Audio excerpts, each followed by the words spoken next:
देखिए, इंडिया गठबंधन में सीट बंटवारा का आधिकारिक ऐलान नहीं हुआ है, वो अगले कुछ घंटों में सामने आ सकता है। लेकिन जो टकराव और जो तनाव इंडिया गठबंधन में सीट बंटवारे को लेकर दिख रहा है, उससे जाहिर है कि कांग्रेस के कई दिग्गजों का पत्ता साफ हो गया है और कांग्रेस के कई दिग्गजों के राजनीतिक भविष्य पर संकट है। निखिल कुमार की बात हम कर चुके हैं, निखिल कुमार और ऐसे कई उदाहरण हैं। पप्पू यादव की आज हम बात करेंगे। आरजेडी ने सिंबल थमा दिया है पूर्णिया से, लालू यादव ने सिंबल थमा दिया है पूर्णिया से बीमा भारती को। पप्पू यादव का क्या होगा? कांग्रेस कितनी सीटों पर बिहार में चुनाव लड़ेगी? दिल्ली में तो मीटिंग पर मीटिंग चल रही है और कौन कौन सी वो सीटें होंगी, सब कुछ समझेंगे अरुण पांडे सर के जरिए। पप्पू यादव से बात शुरू करते हैं। सर, क्या होगा पप्पू यादव का? उनके राजनीतिक भविष्य पर तो अब घनघोर संकट दिखाई दे रहा है। देखिए, अभी संकट तो अभी चुनाव बाकी है, तो संकट सिर्फ ये हुआ कि अब वो महागठबंधन के कैंडिडेट नहीं रह गया। वो यदि बनेंगे तो कांग्रेस के कहीं, इसलिए कि लालू प्रसाद ने बीमा भारती को जो जदयू छोड़कर आई एमएलए रुपौली से, और उनको उन्होंने टिकट दे दिया, सिंबल दे दिया। आज ही बीमा भारती ने घोषणा कर दी, सिंबल मिला। इसके चलते उन्होंने लालू प्रसाद को, तेजस्वी यादव को, राबड़ी देवी को धन्यवाद दिया और कहा कि 3 अप्रैल को वो नामांकन दाखिल करेंगी। और पप्पू यादव से सहयोग भी मांगा, कहा कि वो तो मेरे भाई हैं, गार्जियन तुल्य हैं। रही बात कहने की, पप्पू यादव अभी भी पूर्णिया से ही लड़ने को ठान रखी है उन्होंने, और तो कहा है कि भाई हम तो पूर्णिया छोड़ेंगे नहीं, मधेपुरा से लड़ना मेरे लिए आत्मघाती होगा। लालू जी ने तो हमसे कहा था कि पार्टी का विलय कर लो राजद में और मधेपुरा से चुनाव लड़ो। लेकिन दूसरे ही दिन आप सभी जानते हैं कि पप्पू यादव दिल्ली गए और वहाँ पार्टी का, जो उनका जन अधिकार पार्टी है, उसका उन विलय कर दिया कांग्रेस में, और कहा कि भाई राहुल और प्रियंका का आशीर्वाद मिला है। सोनिया जी की भी प्रशंसा की और फिर वहाँ बात कहाँ बनी। उधर बातचीत चल रही है और इधर लालू प्रसाद ने बीमा भारती को सिंबल दे दिया। जो हालत है आज देखिए, सभी 7 चरणों में बिहार की 40 सीटों के लिए चुनाव होंगे और प्रथम चरण में जो 19 अप्रैल को चुनाव होना है, आज नामांकन प्रक्रिया का अंतिम दिन था। और पहले चरण में जो गया, औरंगाबाद, जमुई और नवादा, इन 4 सीटों के लिए चुनाव होगा। इसमें कांग्रेस कहीं नहीं है। औरंगाबाद से जहां पूर्व राज्यपाल निखिल कुमार प्रमुख दावेदार थे, कांग्रेस के प्रत्याशी बनना था उनको, उनकी जगह लालू प्रसाद ने अभय कुशवाहा, जो जदयू के पूर्व विधायक हैं, उनको मैदान में उतार दिया है। नवादा में उसी तरह से एक बड़ा राजनीतिक निर्णय लिया लालू प्रसाद ने। वहाँ क्यास लग रहा था कि राजवल्लभ यादव के भाई विनोद यादव को टिकट मिलेगा, लेकिन वहाँ श्रवण कुशवाहा को उन्होंने टिकट दे दिया है। तो एक सामाजिक समीकरण साधने की लालू प्रसाद इस लोकसभा चुनाव के से शुरुआत करके विधानसभा चुनाव की तैयारी में लग गए हैं। और जो उनका एम समीकरण जिसको आप कहते हैं मुस्लिम यादव, वो तो है ही। इसके साथ उन्होंने बाप, जो तेजस्वी ने कहा था कि इसका हम अपना जनाधार बनाएंगे, टू जेड की पार्टी बनाएंगे, और उसमें अगड़ी जाति, आधी आबादी जिसको महिला कहते हैं, वो गरीब और बहुजन समाज, मतलब अति पिछड़ों को हम जोड़ेंगे। उस दिशा में मैं देख रहा हूँ कि राजद ने शुरू कर दी है। सीमांचल में भी, सीमांचल में 2 सीट कांग्रेस को तो नीतीश कुमार ने हामी भर दी। वो लगता है कि कटिहार सीट तारिक अनवर के लिए बात बन गई है। और फिर दूसरी सीट किशनगंज, जो सीटिंग गेटिंग है, पूर्णिया के लिए अभी भी तैयार नहीं है।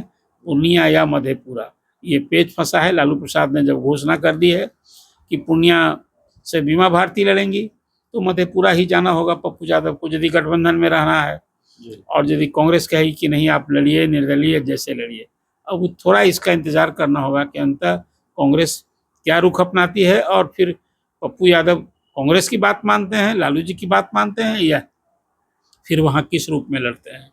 2 सीटें और अभी तिरहुत में, मुजफ्फरपुर और बेतिया सीट मिली है कांग्रेस को, अभी जानकारी मिली।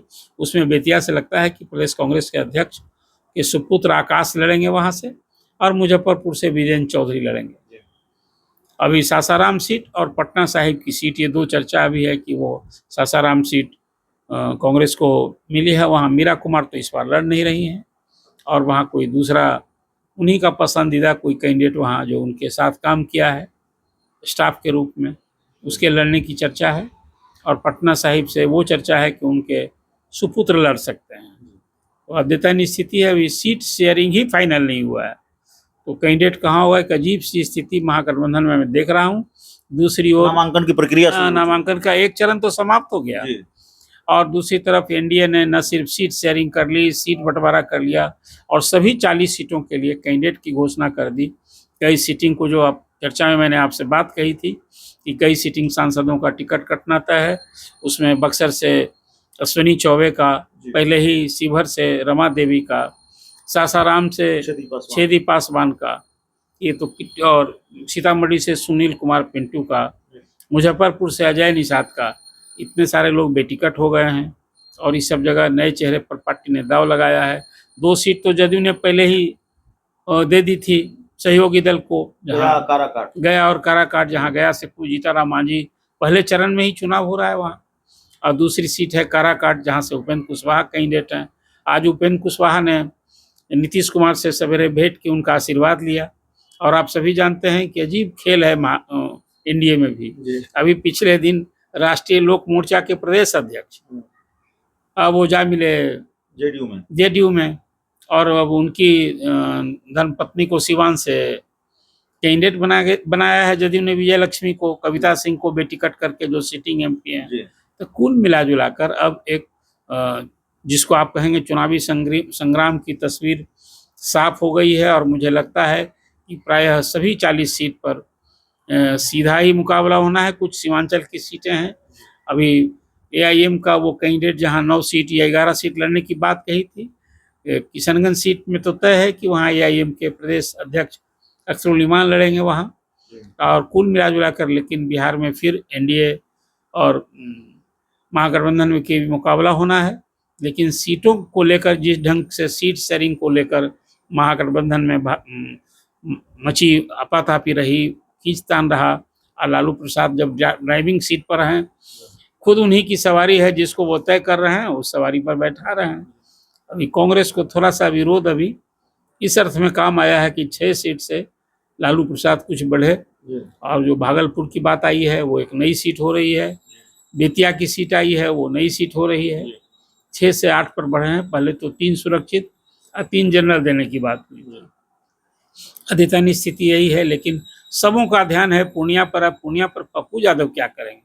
पप्पू यादव की स्थिति 2019 में जिस ढंग से कीर्ति आजाद की हुई थी कि वो बीजेपी छोड़कर कांग्रेस ज्वाइन किए थे, दरभंगा से लड़ना चाहते थे, लालू जी ने वहाँ अड़ंगा लगा दिया, बात नहीं बनी तो फिर उनको यहाँ बिहार छोड़ के झारखंड जाना पड़ा।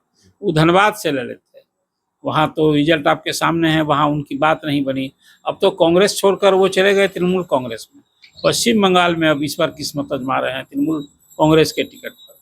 तो जैसे ही पप्पू यादव के साथ आज जो हुआ है, लालू यादव ही थे जिसके कारण कीर्ति आजाद को दरभंगा लड़ने का वो सपना पूरा नहीं हुआ। अब पप्पू यादव पर भी उसी ढंग से, यदि लालू की बात नहीं मानी पप्पू यादव ने, तो लालू यादव ने खेला कर दिया है, वो एक खेला के शिकार हो गए हैं। अभी तो चुनावी संग्राम में कूदना और उसका रिजल्ट अपने पक्ष में लाना एक दूसरी चुनौती है। अभी जो पहली लड़ाई थी उसमें कहीं ना कहीं लालू प्रसाद का अपर हैंड हो गया कि उन्होंने अपने कैंडिडेट को सिंबल दे दिया, और बीमा भारती ने 3 अप्रैल को नामांकन की घोषणा कर दी है। चलिए, तो हमारे साथ अरुण पांडे सर थे, और देखिए चैनल को सब्सक्राइब करेंगे तब आपको और चुनावी खबरें मिलेंगी सटीकता के साथ। इस पूरी रिपोर्ट में, पूरी चर्चा में इतना ही। बहुत बहुत धन्यवाद।